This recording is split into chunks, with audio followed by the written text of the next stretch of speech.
Alright, we'll give this a second try now. Buonarroti. Buonarroti. Anyways, welcome back. Welcome back. We're reading through Wisdom of the Ages by Dr. Wayne Dyer. I'm reading through, and I thought since I am, I may as well share it with you. We'll see what we can gather. See if this can help us in life some way. Now, today's chapter is hope. Hope. Michelangelo Buonarroti. Michelangelo Buonarroti. Anyways,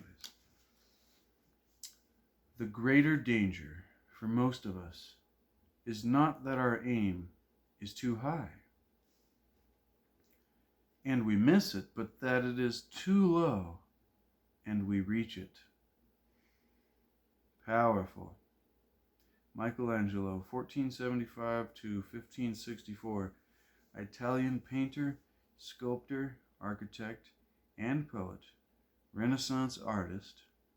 Our previous was the Renaissance master, right? That was Leonardo. Anyways, Michelangelo Buonarroti is an outstanding figure in the history of the visual arts. Over the past 25 years or so, I have appeared regularly on radio and television talk shows, Wayne Dyer says, conversing with listeners who call in and join the discussion. One of the most frequent criticisms I have received from the hosts in these shows is that I offer far too much hope for people in dire circumstances, and that this could be a dangerous thing. Despite this kind of fault-finding, I'm still at a loss to understand how having too much hope could be a dangerous thing. That's a fascinating subject to think on.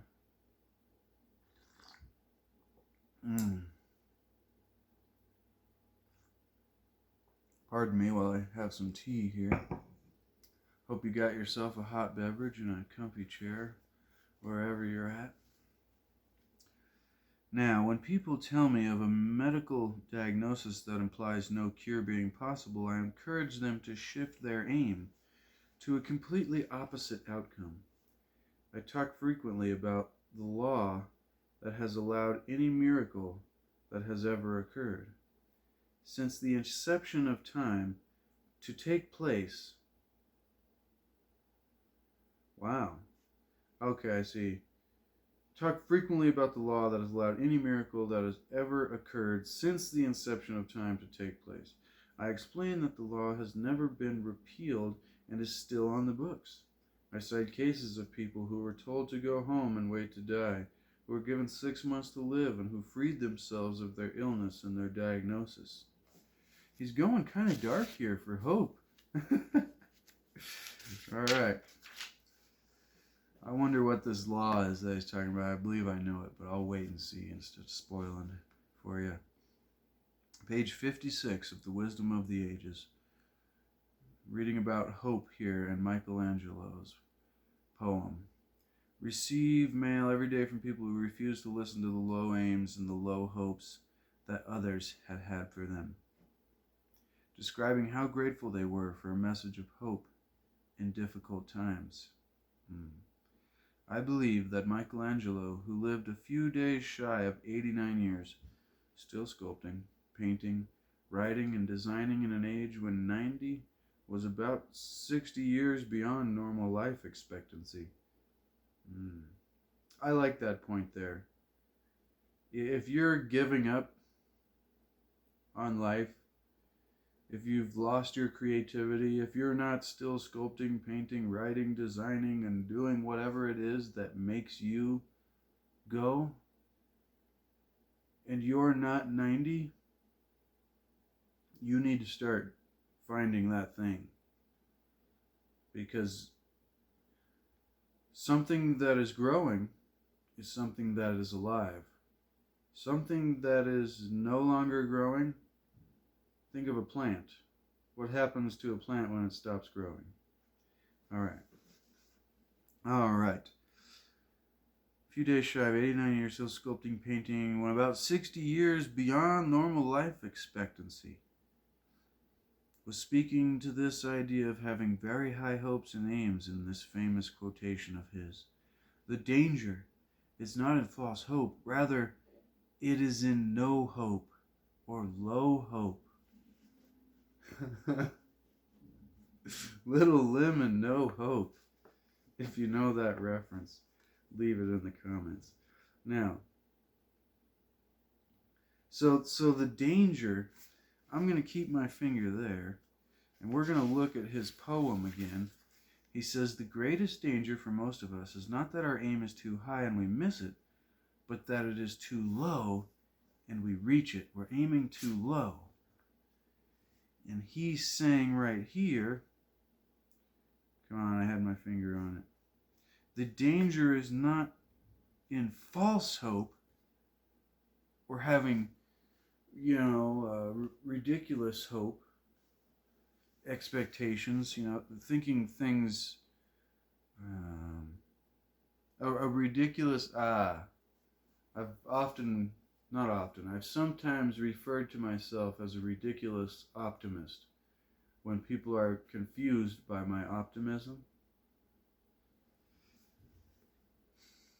But, see, the secret is the danger is not in false hope or ridiculous optimism, but rather the danger is in no hope or low hope or no optimism.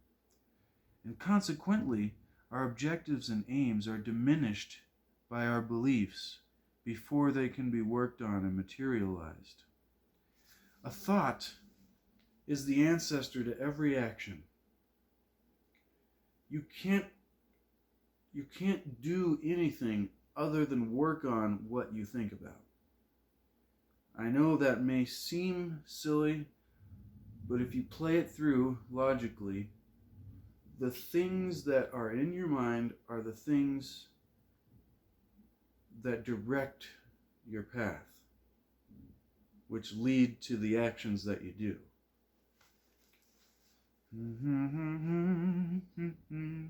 I have a hard time with losing my spot, but anyways. And consequently, our objectives and aims are diminished by our beliefs before they can be worked on and materialized. This not only concerns the overcoming of physical maladies. It includes virtually everything in our lives. The world is full of people who have aimed low and thought small, who want to impose this diminutive thinking on any who will listen. The real danger is the act of giving up or setting standards of smallness for ourselves with low expectations. Listen carefully to Michelangelo, the man whom may consider the greatest artist of all time. I recall standing in front of the statue of David in Florence and being transfixed. The size, the majesty, the spirit that seemed to jump right out of the marble. Was Michelangelo saying to all of us, aim high? When he was asked how he could create such a masterpiece, he responded that David was already in the marble. He simply had to chip away the excess to allow him to escape. High aim indeed.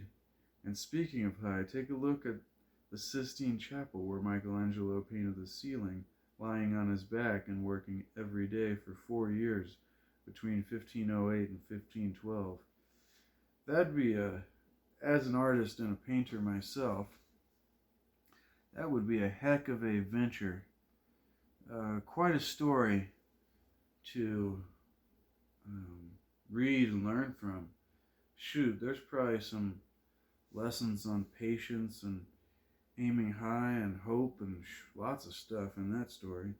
It was a project that lesser artists would have considered impossible. Yet Michelangelo took it on, and many more in a lifetime crammed full of high energy, high talent, and yes, high aim. Virtually all of Michelangelo's artistry gave expression to the idea that love helps human beings in their struggles to ascend to the divine.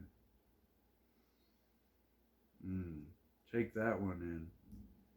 Virtually all of Michelangelo's artistry gave expression to the idea that love helps human beings in their struggles to ascend to the divine.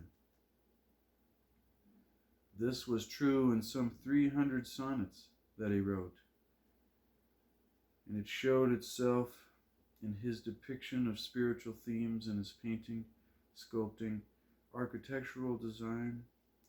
From a humble beginning as a banker's son in Italy, banker's son might not be bad, especially back then, this man, because of his high hopes, big dreams, and intolerance for low expectations, emerged as one of the most respected leaders of the Renaissance and in all of human history. A few years ago, Wayne Dyer says, while I was walking with my wife through a rural village on Bali, where we were told that the job of an old man who sat at the entrance to the gate was to be a cloud maker. I listened intently as I was told how villagers believed that a man could produce clouds that would bring rain in times of drought merely by his own consciousness. Yet I must admit to some skepticism because of my own tribal conditioning that says such events as cloud formation are beyond the scope of human consciousness. Today, though, he says, I know one truth only regarding only regarding such conditioning. No one ever knows enough to be a pessimist. I have on occasion lain on the grass with my own small children making clouds, and while neighbors might mutter about those crazy Dyer kids thinking they could make clouds, I simply ignore such pessimism as I hear one or the other shout, "Look, Daddy, I'm making my cloud bump into yours right out of the picture." That's funny. Dun, dun, dun. I see no danger in such thinking. Indeed, I agree with Michelangelo. The far greater danger is reaching the low expectations that we hold for ourselves. Powerful. Michelangelo's advice is just as acceptable today in your life as it was in his over 500 years ago. Never listen to those who try to influence you with their pessimism.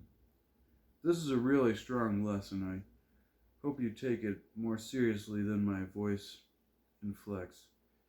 Have complete faith in your own capacity to feel that love that shines through David, Madonna and Child, and the heavenly frescoes on the ceiling of the Sistine Chapel. The love is your conscious contact with the artist who shared the same universal spirit of oneness with you and every human being who has ever lived. His accomplishments arose from the message he offers all of us at the beginning of this piece.